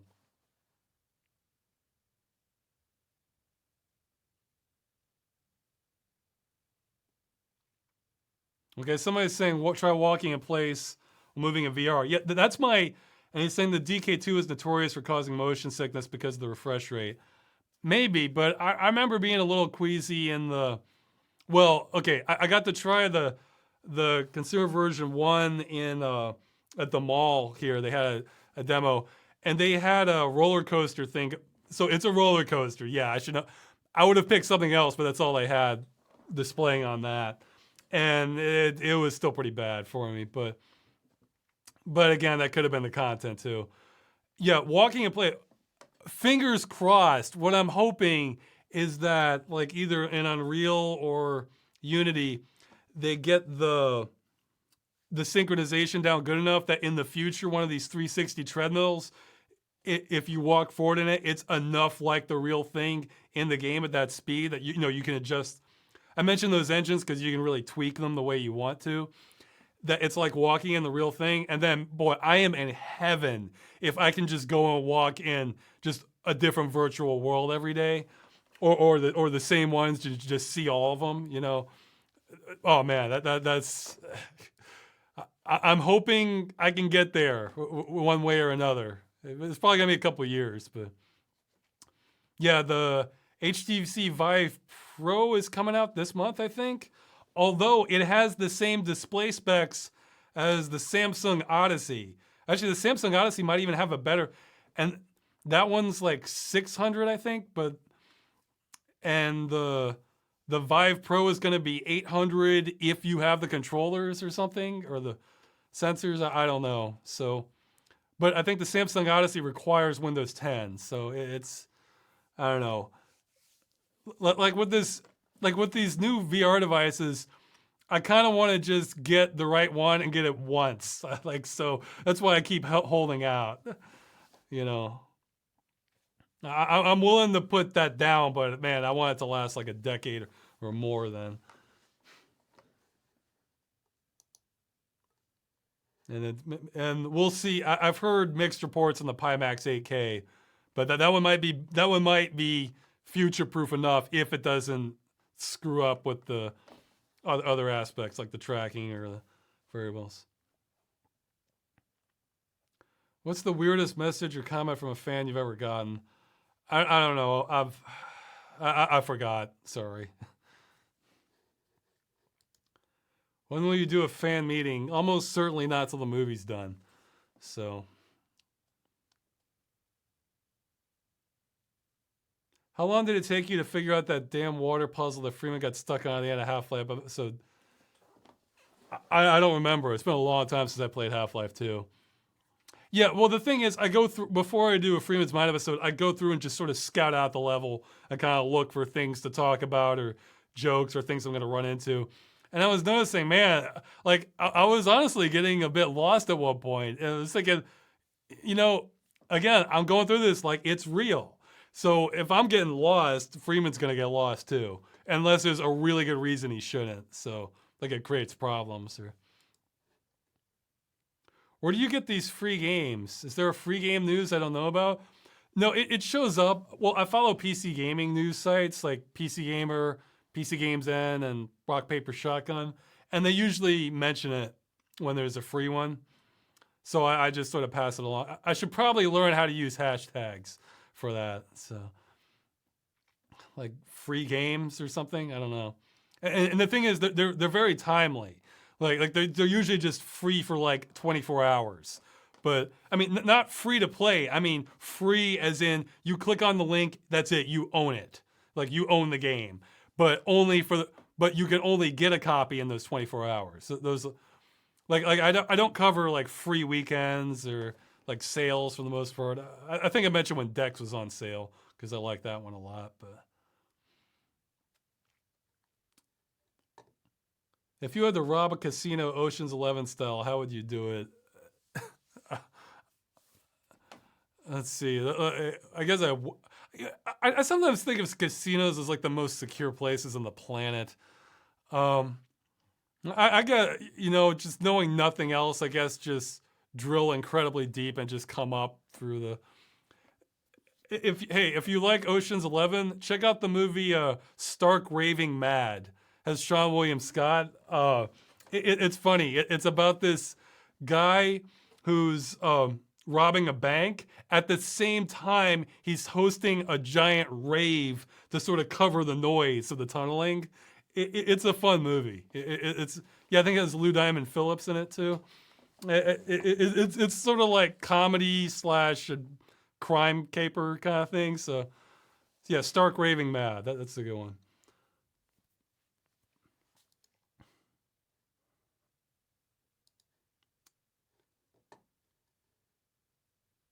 Have you played any of the following games? Sam & Max Telltale version, not yet. Gabriel Knight, I've played the first two. Arcanum, I've played a little bit of it. That one gets requested a whole bunch. It wasn't quite grabbing me. Maybe I'll get into it again. Like, I can care about the aesthetics of a game. That one felt kind of bland for us.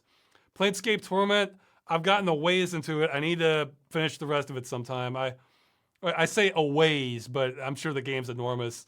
I got to the tiefling sidekick. I got to her, but I pretty much have to finish that one because that one's considered like a real classic as far as story goes.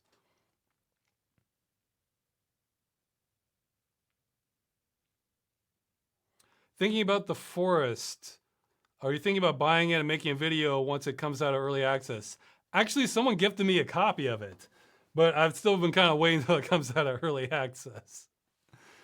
As for making a video, I gotta see how it is. Some videos kind of jump out as, some games jump out as being more worthy of a video more than others.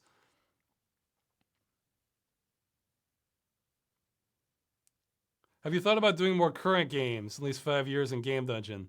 There have been some really great ones developed by independent developers that have blown me away. Well, it's two things. I am gonna do at least one current one this year. Yeah, like I said at the beginning, because of the graphics card crisis, I'm not going to be covering any game except for one game, which is this one, which I definitely wanted to cover. I'm not going to be covering any that you can't run basically with like integrated graphics. Like I want to kind of keep it low key just to sort of have some solidarity with people who can't afford a better card. And because of the inflated prices, even if you can afford it, you feel like a sucker if you're paying like 150%, twice the price of what the retail price is just to get the card. So yeah, there's one I'm going to cover, and some indie games are like 2D ones, so that wouldn't be an issue, or like low level 3D ones. But it's a mix because I feel like if everyone's already talked about it already, unless I have some really different thoughts on it, I feel like maybe that's not the best game for me to be covering compared to others I could. But, once I start scraping the barrel for games I really do want to cover on Game Dungeon, then I'll probably be taking more requests. And if the more recent indie ones come up, then those will enter. I am going to have a separate project related to a whole bunch of more recent games also. So I'll make a video on that when I do. I think people really like what I'm doing with it.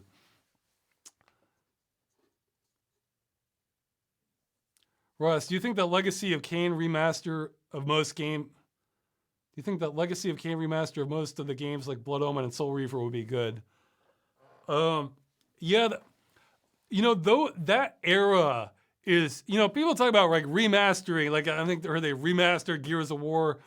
Yeah, the original game looks all right. It's just like you're just tweaking the little things. Oh yeah, actually they're doing a remaster of what is it?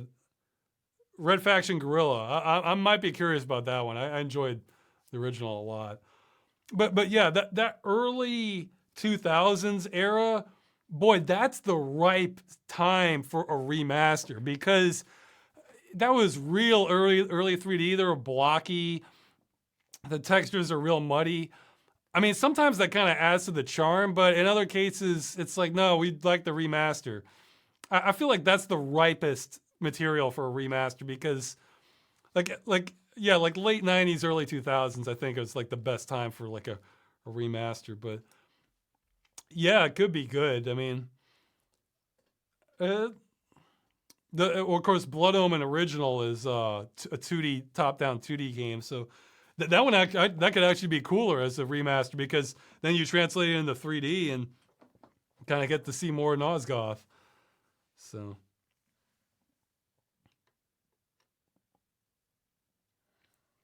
somebody's asking what they recommend I do while they're in Krakow. I don't know. I've never been to Krakow. Let's see. Ross, can you grow a full beard so you can pull off a full Jesus look? It would certainly be easier than sort of shaving. I think I have to run that by my wife though, because I figure she has the the highest level of input as to how I look. You know, maybe because I wouldn't have a huge problem just going with like full kind of survivalist beard.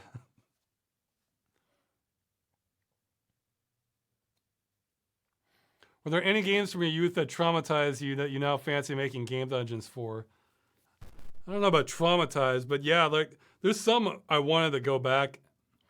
Well, I was curious about the Flash Gordon. How there weren't ones that traumatized me so much that it's like, man, that looked cool, but I couldn't get past certain points. Whereas I have more tools to work with now. Flash Gordon was one. Armed and Delirious. I'd never beaten that one before I made the video. Let's see. I'm sure there's more on there. Oh, I usually mention it when I say I'd never beat Quarantine. I want to see any Quarantine. Let's see. I've played the demo of Outlaws. Again, I'm not huge on westerns, so. And your favorite old school first person shooter games? Well, again, Strife I liked a whole lot. The old ones really suffer from the maze like aspect of it, but Strife had I don't know, it just has this atmosphere I like to it, and it was making an effort in the story, so and it didn't just feel like a series of levels. So well, another one I'm going to cover on Game Dungeon. So.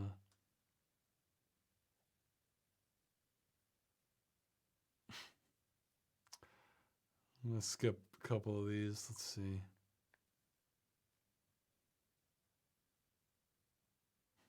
Mobile walkways like the ones in airports replacing sidewalks. Yes or no?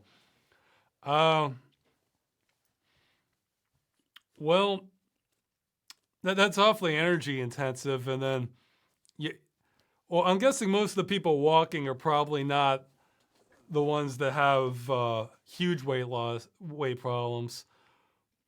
I mean, that would be great if you could kind of go in between cities and towns like that. You know what I'd rather see out of sidewalks is different materials made, because concrete is actually not that.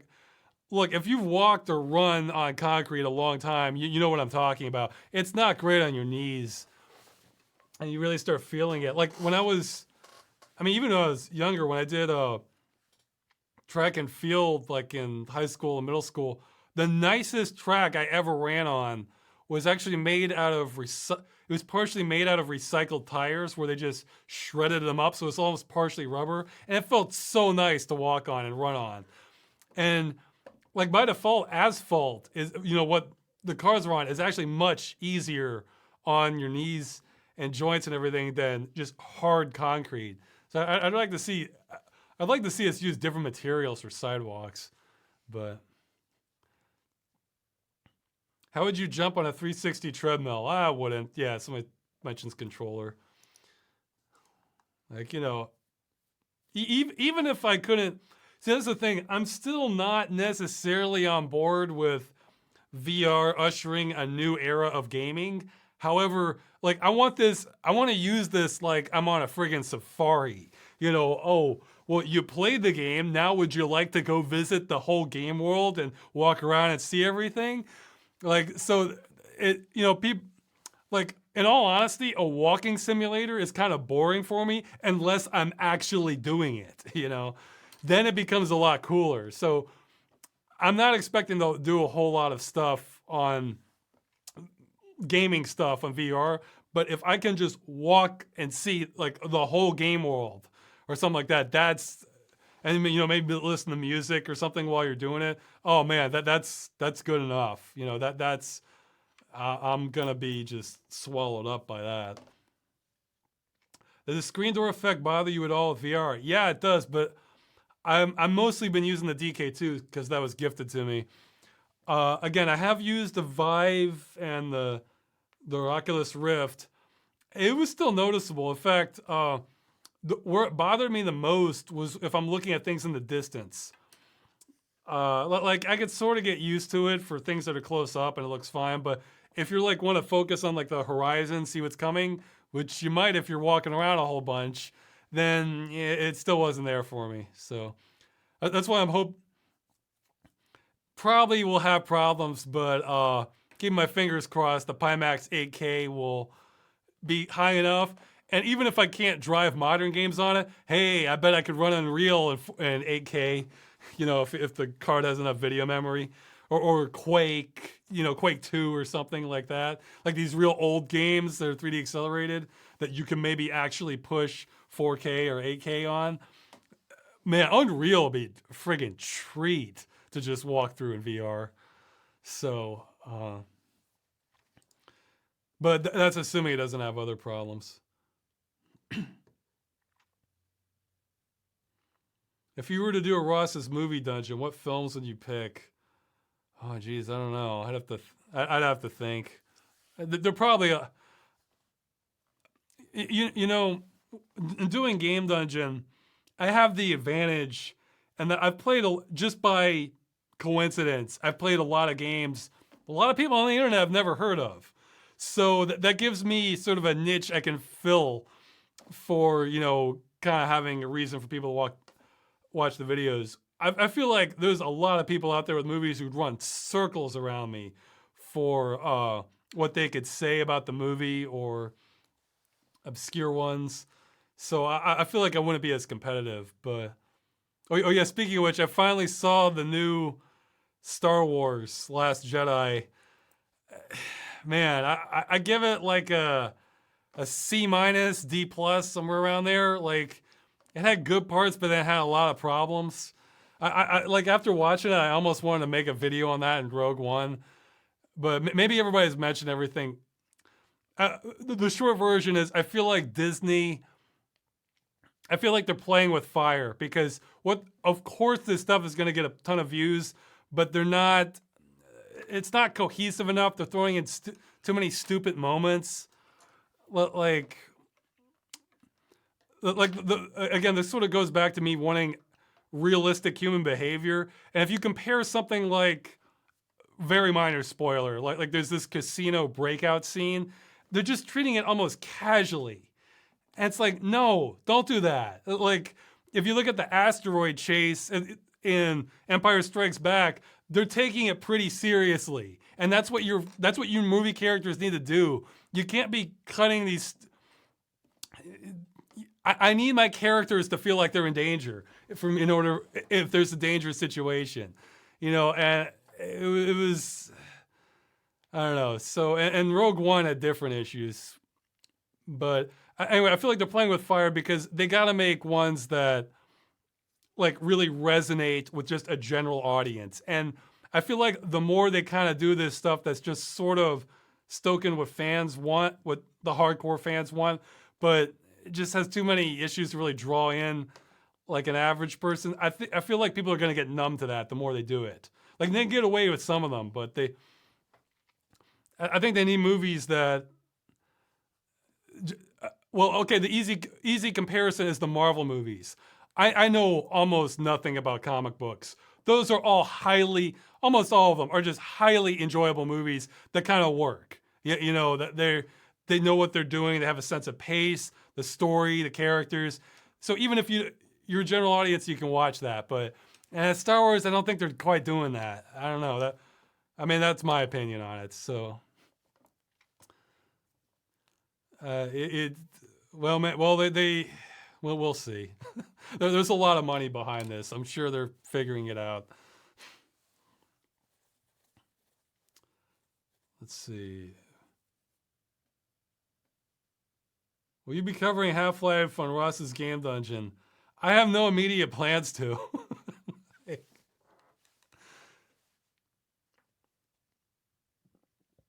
Ross, what are the aspects of roguelikes you consider too punitive?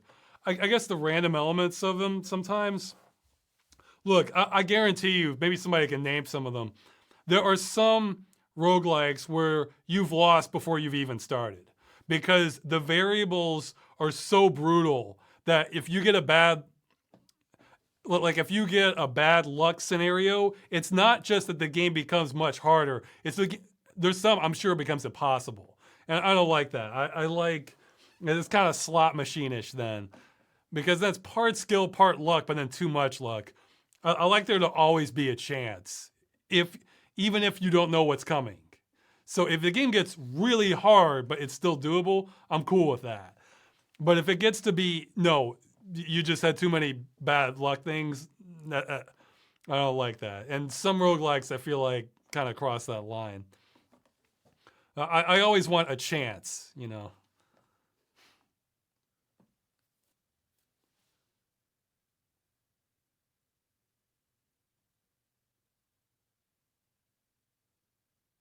Okay, somebody's talking about he noticed the submachine gun grenade supply stash in episode 7, bottom center of the screen, right before you got ambushed by the taco truck. You picked it up by walking over it, but Freeman didn't seem to notice in character. But the game didn't notice. I've been playing it through. It has not given me grenades, like alternate grenades yet. So, or I don't think so. I mean, I played through that part enough times. As soon as, but like this, as soon as I notice while playing it, I'll mention it. So it's the sort of thing. Again, it's the sort of thing where like trying to blend what you're seeing with what the game is going to let you do. It's this balancing act, you know.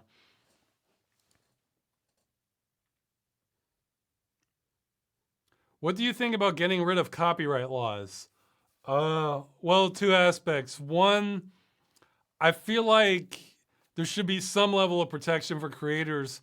Though again, if it goes back to the point where, again, going to the robot jobs thing and the piracy thing, if it gets to the point, yeah, like I think getting rid of them altogether is bad because then you're gonna have because then the people who are gonna come out on top are like the Zynga or Zynga. You know, people did Farmville where they just go in, they just rip ideas out of indie people, market them heavily, then they get all the credit, all the money, and everything. So you kind of want some protection against that, but it just goes way too far. Like, I don't think there should be, maybe somebody can think of a reason why there should be. I don't think there should be a problem. I mean, I'm sure there is legally. Of course there is legally. But it just in terms of comprehension, I don't think there should be a problem with completely free fan games. Like, what's the problem? Oh, it's going to compete with the paid product? Well, maybe they should make a better paid product than the one that's coming out by fans for free. Like, I mean, I'll say this now. If somebody wanted, I mean, I wouldn't necessarily endorse it or like it. Depends on how good a job they did.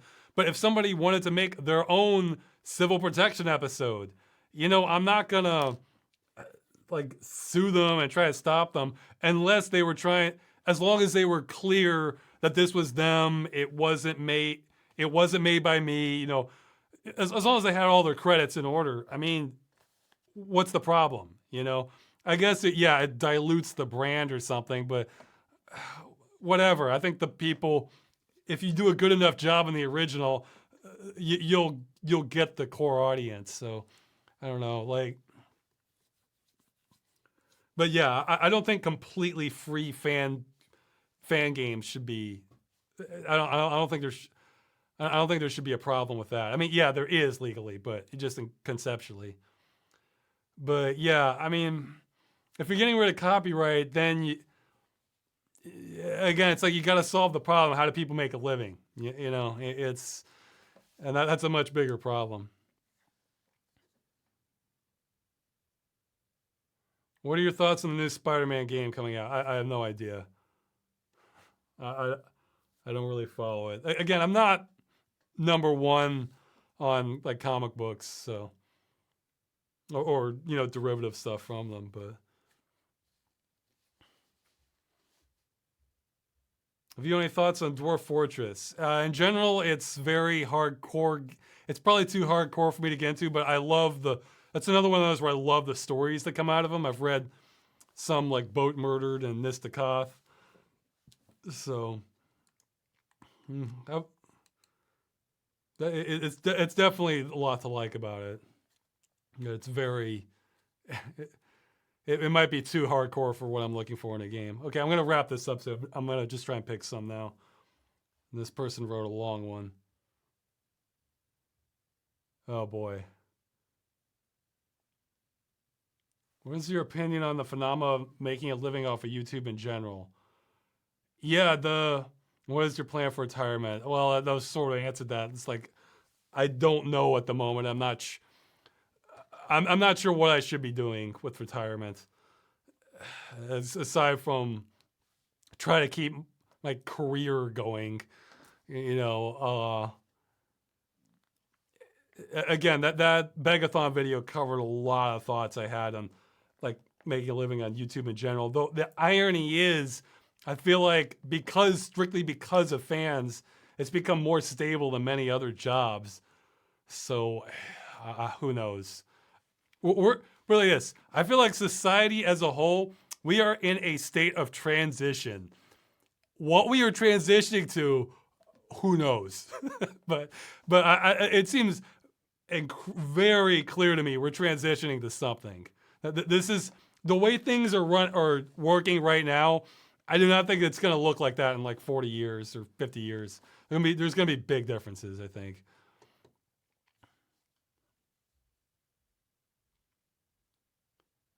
Okay. Well, that's a good question, but I don't have an easy answer yet. If you have to choose a game for a 24-hour stream marathon. Let's see.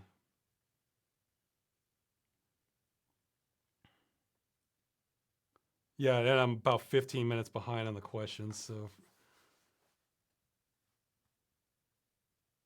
some of these I'm skipping. You're going to get answers to your questions later. What do you think about game mechanics that temporarily take away control from players, like Darkest Dungeon? I haven't played Darkest Dungeon because I'm not big on turn-based combat games, but it can be used well. I mean, well, hey, people mentioned Vampire the Masquerade. That was a great mechanic. You know, you start the frenzy. That's it. You lose control of your character. He's gonna attack whatever's in sight. That's great. You know I think taking away control from the players, it's a mechanic that can be used to good effect, and it can also be terrible. So it's. Would there be any pros to converting all your money into gold bullion that might draw you in? Uh well, it's not very. I mean, I guess that's an okay store of wealth, assuming you're not robbed or. But you know that's not something you can use quickly. I guess you could convert it, but I don't know.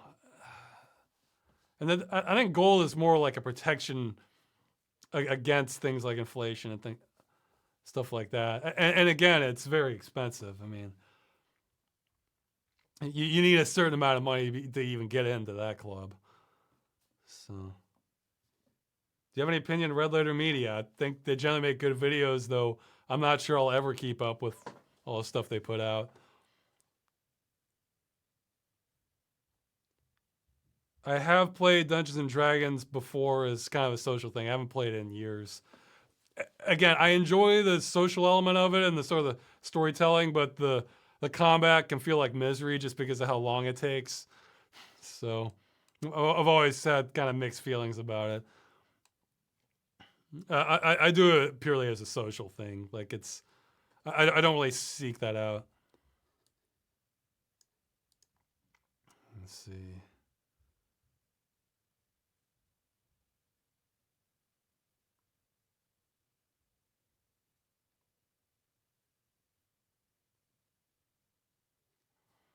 Yeah, somebody's asking about the health packs. You and Freeman's mind too. You can ask fans in the comments, or whatever. I've mentioned my attitude about the health packs many times for Freeman's mind.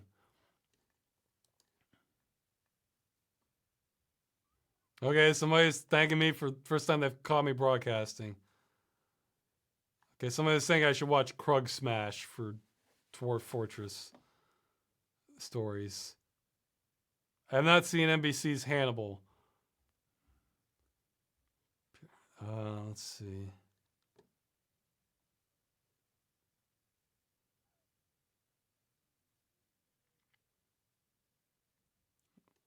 Okay, sorry, I'm just gonna have to skip more and more here.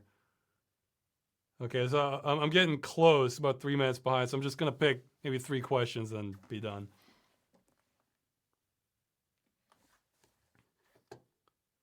Let's see.